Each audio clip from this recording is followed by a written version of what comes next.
Bismillahirrahmanirrahim. Assalamualaikum warahmatullahi wabarakatuh.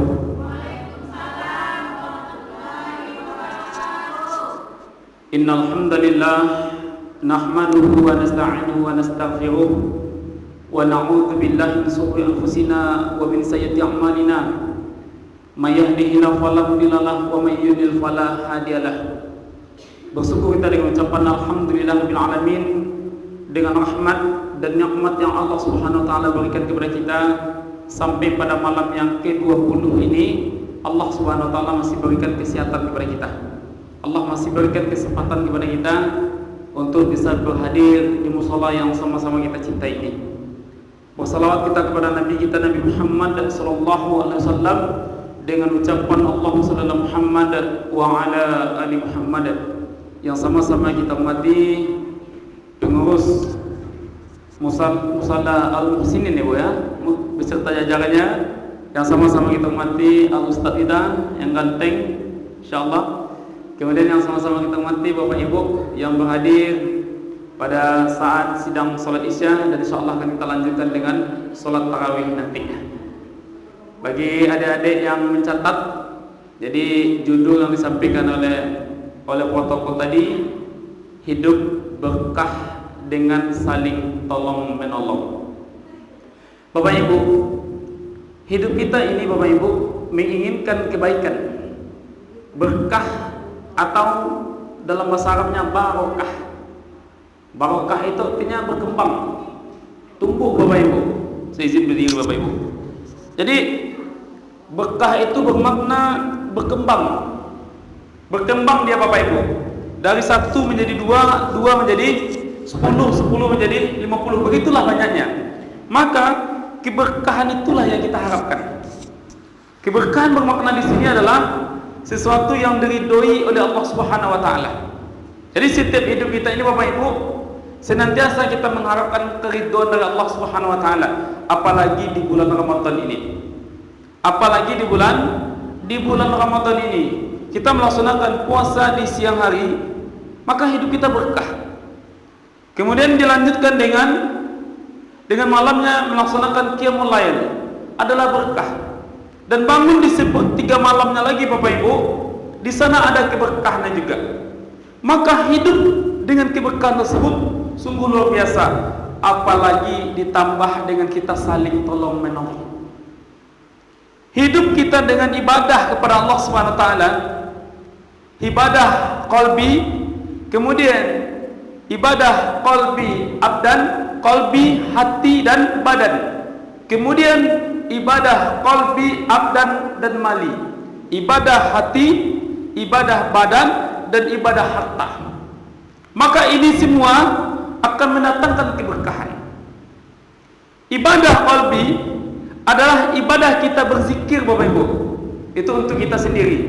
Berzikir astagfirullahalazim, subhanallah, walhamdulillah, wala ilaha illallah, wala haula wala quwata illa billah. Kemudian berzikir tas banyaknya. Kemudian istighfar astagfirullah. Maka zikir tersebut disebut dengan ibadah qalbi yang mendatangkan keberkahan kepada diri kita. Kemudian ibadah qalbi abdan, ibadah hati dan juga badan kita, seperti kita melaksanakan sholat Bapak Ibu, kita melaksanakan puasa, itu bermakna mendatangkan keberkahan kepada kita. Apa berkahnya kita melaksanakan tersebut? Tak kala kita melaksanakan sholat tersebut, buah dari sholat yang kita laksanakan, pancaran dari sholat yang kita laksanakan adalah inna sholata tanha anil fahsai wal munkar. Sesungguhnya sholat itu mencegah diri kita dari perbuatan keji dan munkar Bapak Ibu. Maka buah dari kita melaksanakan sholat adalah terhindarnya kata-kata kita mengucapkan perkataan yang buruk, terhindarnya kata-kata kita menghina, mencela, menyakiti hati saudara kita. Dan dengan kita sholat, maka hidup kita berkah, yakni senantiasa kita diberikan kebaikan-kebaikan oleh Allah Subhanahu wa taala. Ustaz, banyak orang sholat Ustaz, tapi hidupnya gosip ini Ustaz, bergunjing juga Ustaz, mulutnya tidak terkontrol, maka bermakna salat yang dilaksanakan tidak berfaedah untuk dia Bapak Ibu. Maka buah dari salat yang kita laksanakan maka mendatangkan keberkahan kepada kita. Kita bisa menjaga perasaan orang lain, kita bisa menghargai orang lain, kita bisa menghormati orang lain, maka itu mendatangkan keberkahan, kebaikan kepada diri kita. Maka buah dari ibadah salat yang kita laksanakan, maka itu mendatangkan kebaikan. Kemudian ibadah qalbi, abdan, mali, ibadah hati, badan, dan juga harta. Kita melaksanakan haji dan umrah. Haji Bapak Ibu tidak cukup dengan badan sehat aja dulu. Tidak ada kepeng gimana mau haji, tidak ada niat gimana mau haji. Semuanya lengkap. Niatnya harus ada, badan harus sehat, uang harus ada, mampu kita Bapak Ibu. Kalau tak mampu gimana? Ada orang terbaring di rumah sakit, niatnya pergi haji, uangnya banyak, sampai dia Bapak Ibu? Takkan sampai dia. Ada seseorang tersebut badannya sehat, tidak ada niat sama sekali, tak ada niat dia sama sekali untuk melaksanakan haji dan umrah. Uangnya banyak, sampai juga dia? Tidak akan sampai. Sampai dia palingan ke Malaysia, ke Singapura, apa namanya, healing, jalan-jalan. Maka tidak sampai dari sana. Maka apabila niatnya ada, badannya sehat, hartanya cukup dan mampu, insya Allah sampai dari sana. Maka dengan niat kita, maka akan mendatangkan keberkahan kepada kita. Lalu hidup berkah saling tolong menolong. Bapak Ibu, hidup berkah saling tolong menolong adalah ibadah mali, ibadah harta kita. Ibadah harta Bapak Ibu itu mendatangkan keberkahan kepada diri kita dan mendatangkan keberkahan kepada saudara kita. Di bulan Ramadan kita melaksanakan puasa. Di bulan Ramadan kita melaksanakan puasa Bapak Ibu. Kemudian ada perintah yang Allah Subhanahu wa taala perintahkan. Apa perintahnya? Untuk membayarkan zakatul fitrah. Maka dengan dia membayar zakat fitrah mendatangkan kebaikan kepada dirinya. Apa kebaikan kepada dirinya? Puasa yang dia jalankan dari tanggal 1 Ramadan sampai dengan terakhirnya bulan Ramadan, tidak ada mungkin puasa dia itu yang sempurna Bapak Ibu. Pasti ada rusaknya. Betul tak Bapak Ibu? Pasti ada rusaknya. Kita bukan Nabi, kita bukan sahabat Nabi, kita bukan malaikat, kita bukan manusia yang paling sempurna Bapak Ibu. Kita manusia yang memiliki kekurangan. Maka dari puasa yang kita laksanakan dari tanggal 1 sampai dengan berakhirnya bulan Ramadan itu pasti ada puasa kita yang rusak. Itu pasti itu Bapak Ibu, tidak bisa diragukan. Ustaz, saya puasa saya sempurna, bohong itu Bapak Ibu. Kenapa Ustaz berani mengatakan pasti ada rusaknya? Kita berprasangka buruk saja itu dah rusak puasa kita, Bu. Memang tidak batal, tapi rusak faedah pahala kita. Kita mengeluarkan perkataan yang menyakiti hati saudara kita, itu sudah rusak faedah puasa kita. Apalagi kita mempergunjingkan orang lain Bapak Ibu, itu sudah rusak faedah puasa kita. Maka dengan perintah yang Allah Subhanahu wa taala perintahkan kepada kita dengan membayar zakatul fitrah, maka mendatangkan keberkahan dalam hidup kita dan bisa kita menolong orang lain. Apa buktinya kita bisa menolong orang lain? Dengan harta yang kita miliki mendatangkan kemaksimalan untuk puasa kita dan orang lain, dan si fakir dan si miskin bisa terbantu Bapak Ibu. Si fakir, si miskin bisa terbantu. Tak kala pagi di tanggal 1 Syawal, itu Bapak Ibu, maka berkumandanglah kalimat takbir, kalimat tahlil, kalimat tahmid, maka berkumandanglah kalimat tersebut. Maka kegembiraan yang didapati oleh seseorang, tak kala bisa dia untuk mensucikan dirinya, bisa dia membahagiakan orang lain, itulah yang namanya mendatangkan keberkahan keberkahan dalam hidupnya Bapak Ibu. Maka apabila dia, orang lain di sekitarnya, tetangganya menangis merintih untuk tidak makan Bapak Ibu, sedangkan dia berbahagia dengan harta yang dimilikinya, maka kata Nabi, tidak ada keberkahan dari harta yang dimiliki.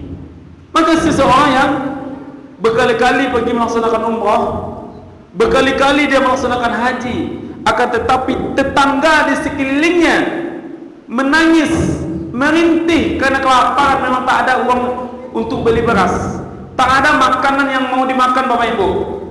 Lalu kita tidak ada memberikan perhatian, tidak memberikan pertolongan, tidak membantu saudara kita tersebut, maka tidak ada keberkahan dari haji dan umrah yang kita laksanakan Bapak Ibu. Maka ada suatu ketika seseorang yang mana dia sudah berniat untuk melaksanakan Bapak Ibu, di perjalanan perbekalan yang dia miliki tersebut dia persiapkan untuk melaksanakan haji. Ternyata di dalam perjalanan dia melihat orang tua yang menangis dengan anaknya karena kelaparan. Karena kelaparan Bapak Ibu, akhirnya bekal yang dimiliki tersebut, yang rencananya untuk melaksanakan haji, bekal untuk haji, lalu diberikanlah kepada orang tua tersebut. Diberikanlah kepada orang tua tersebut bersama anaknya dinikmatinya. Ternyata bekalnya habis. Lalu orang yang sudah berniat untuk melaksanakan haji tadi Bapak Ibu, kemudian dia balik lagi pulang. Kenapa? Karena dia bekalnya tak cukup. Bekalnya habis dalam membantu orang tersebut. Maka turunlah hidayah, petunjuk kepada Rasulullah SAW untuk menyampaikan kepada siapa? Kepada orang yang membantu tadi, kepada orang yang membantu orang tua yang anaknya tidak makan tersebut. Maka disampaikan kepada dia apa yang disampaikan. Dari sekian banyak jemaah yang melaksanakan haji, dia yang diterima hajinya oleh Allah Subhanahu wa taala, padahal dia tidak melaksanakan haji Bapak Ibu. Padahal dia tidak melaksanakan haji. Lalu sahabat bertanya, kenapa bisa terjadi ya Rasulullah? Karena niatnya untuk melaksanakan haji, kemudian di dalam perjalanan Allah dia melihat seseorang yang merintih, menangis karena kelaparan, maka dengan tolong menolong yang dia lakukan tersebut, maka Allah Subhanahu wa taala mencintainya dan meridhoinya. Terkadang kan awak kan aneh Bu ya. Kalau bisa awak kayu diri awak pakayu diri awak. Kalau bisa awak bahagia diri awak bahagia diri awak. Biarlah tetangga awak tu, biarlah saudara awak tersebut, biarlah keluarga awak tersebut menangis dalam kekurangan. Maka di sanalah keberkahan kita itu tak nampak Bapak Ibu. Di sanalah keberkahan harta kita itu dicabut oleh Allah Subhanahu wa taala, diangkat oleh Allah Subhanahu wa taala. Makanya Allah Subhanahu wa taala mengatakan, "Wa ta'awanu 'alal birri wat taqwa," kata Allah. Dan tolong menolonglah kamu dalam kebaikan dan takwa. Apabila kita menolong saudara kita Bapak Ibu, insyaallah Allah Subhanahu wa taala tidak akan pernah tinggal diam. Maka di bulan Ramadan ini Bapak Ibu, kita mendapatkan keberkahan hidup kita dengan kita saling tolong menolong. Salah satunya adalah dengan kita mengeluarkan zakatul fitrah. Zakatul fitrah adalah satu sak itu adalah 2 telapak tangan orang dewasa, seukuran 2 telapak tangan orang dewasa. Dan para ulama menggambarkan kurang lebih 2,5 atau 2,7. Maka yang lebih rajih, yang lebih kuatnya Bapak Ibu untuk mencari amannya, maka sempurnakan menjadi 3 kilo. Boleh tak? Boleh. Kalau kita untuk berbuat baik itu boleh lebih Bapak Ibu. Jangankan 3 kilo, lebih daripada 3 kilo boleh. Yang tidak boleh itu kurang. Sudah jelas gambarnya 2,5 kilo, kita buat 2 kilo, itu tidak sempurna di hadapan Allah Subhanahu wa taala. Maka setidaknya 2,5 atau 2,7, setidaknya genapkan menjadi 3 kilo, maka sempurna di hadapan Allah Subhanahu wa taala. Dan itu yang akan dimakan oleh saudara kita tersebut. Maka tak kala dia makan Bapak Ibu dan dia menikmati apa yang diberikan kepada dia Bapak Ibu, dan dia berdoa apa yang dikatakan oleh Nabi. Ada 3 doa yang tidak akan ditolak oleh Allah Subhanahu wa taala. Yang pertama, doa pemimpin yang adil. Kedua, doa orang tua kepada anaknya itu tidak ditolak Bapak Ibu. Kemudian yang ketiga, doa orang yang sedang dalam keadaan susah lalu kita membantunya, maka dia akan mendoakan kita dan insya Allah itu tidak akan ditolak doanya. Maka dengan kebaikan tersebut maka mendatangkan keberkahan untuk kita. Apalagi di bulan Ramadan ini Bapak Ibu, Nabi paling banyak berinfak, bersedekah di bulan Ramadan ini. Nabi paling maksimal dia berinfak. Nabi paling maksimal yaninya tolong menolong kepada saudaranya. Makanya Nabi kita mengatakan, apabila engkau masak, kata Nabi, apabila engkau masak, maka setidak-tidaknya kuahnya bagikanlah kita tetangga kita minimal. Kalau tidak bisa kuahnya, maksimalkan dengan isi dari kuah tersebut, ada daging, ada ayam, itu yang dinikmati oleh saudara kita. Apalagi di bulan Ramadan ini Bapak Ibu, maka itu mendatangkan keberkahan kepada kita. Maka dengan zakatul fitrah, kemudian zakat mal, zakat harta yang kita keluarkan 2,5% yang dari kita miliki, maka Allah Subhanahu wa taala akan mendatangkan keberkahan kepada kita. Dan begitu pula infak, sedekah yang kita keluarkan. Bapak Ibu mengeluarkan infak bismillah dengan mengharapkan ridho dari Allah Subhanahu wa taala. Apa kata Allah? Orang yang mengeluarkan infak di jalan Allah Subhanahu wa taala, orang yang bersedekah di jalan Allah Subhanahu wa taala, ini buktinya keberkahannya. Orang yang mengeluarkan harta di jalan Allah Subhanahu wa taala bagaikan satu biji, kata Allah. Ini Allah langsung bercerita Bapak Ibu di dalam surah Al-Baqarah ayat yang ke-261. Ayat ke-261 dari surah Al-Baqarah, satu biji menumbuhkan 7 cabang. Dari 7 cabang tersebut Bapak Ibu akan menumbuhkan 100 ranting. Kalau kita seorang ahli matematika, 7 dikali 100, 700 Bapak Ibu. Dan kalau kita berinfak 10.000, maka Allah akan membalas sebanyak 7 juta. Kok Ustaz cepat kali menjawabnya? Sudah saya hitung di rumah Bu. Nah, sudah saya hitung di rumah. Apa betul lah itu hasilnya? Maka 10.000 kita keluarkan, Allah ganti 7 juta, bahkan tak terhingga Bapak Ibu. Apa buktinya tak terhingga? Terkadang apa yang diinginkan oleh anak, ma beli baju, beli, ma beli HP, beli, ma beli rumah, beli. Itulah buktinya dari keberkahan harta yang kita miliki apabila kita saling tolong menolong Bapak Ibu. Dan begitu pula sebaliknya dengan ayat yang saya baca tadi Bapak Ibu, yang saya jadi imam tadi. Fa amma man a'ta wa taqa wa saddaqa bil husna fasanuyassiruhu lil yusra. Adapun orang yang menginfakkan hartanya di jalan Allah Subhanahu wa taala dan dia membenarkan kebaikan, maka Allah mudahkan kepadanya jalan kebaikan. Dan ayat yang berikutnya, wa amma man bakhila wastaghna wa kazzaba bil husna fasanuyassiruhu lil usra. Adapun orang yang kikir, orang yang pelit, yang tidak mau menolong saudaranya dan dia mendustakan dari kebaikan, fasanuyassiruhu lil usra, kata Allah. Allah akan mudahkan baginya jalan kesesatan. Apa itu jalan kesesatan saat? Bisa jadi kalau kita seorang pedagang, jualan kita sepi Bapak Ibu. Atau bisa jadi kita menyimpan uang di rumah terjadi kebakaran. Atau bisa jadi kita menyimpan uang di bank, uang tersebut dicuri orang. Kemudian atau kita bekerja sama dengan orang, ditipu oleh orang. Maka itu bentuk adalah jalan kesesatan yang kita tidak mau berinfak dan kita tidak mau mengeluarkan di jalan Allah Subhanahu wa taala. Dan apabila kita menolong saudara kita, akan mendatangkan keberkahan kepada diri kita Bapak Ibu. Mudah-mudahan dengan ceramah yang singkat ini Bapak Ibu dapat kita mengambil hikmah kita, mengambil pelajaran kepada kita bahwasanya apabila kita menolong saudara kita, menolong orang lain, insya Allah Allah akan datang untuk menolong kita. Dan begitu pula sebaliknya, kita tidak ada peduli kepada saudara kita, kepada keluarga kita, kepada siapapun yang ada, yang kita lihat, yang layak kita bantu, maka Allah tidak akan membantu kita Bapak Ibu sesuai dengan apa yang telah kita kerjakan. Mudah-mudahan Allah Subhanahu wa taala memberikan hidayah kepada kita, memberikan taufik kepada kita. Allah Subhanahu wa taala menerima segala amal kita. Amin. Amin. Amin ya rabbal alamin. Kita tutup dengan doa kafaratul majelis. Subhanakallahumma wa bihamdika asyhadu an la ilaha illa anta astaghfiruka wa atubu ilaik. Sebelum saya tutup, ada yang mau tanya Bapak Ibu? Ada yang ragu apa yang saya sampaikan? Ada yang ragu? Ada yang mau bertanya? Nanti tak tidur Bapak Ibu, nanti malam saya biasa tanggung jawab ya. Aduh, ada yang mau saya tanya tapi malu saya. Ada Bu? Kalau enggak saya tutup. Ada Bu? Ada yang tanya enggak?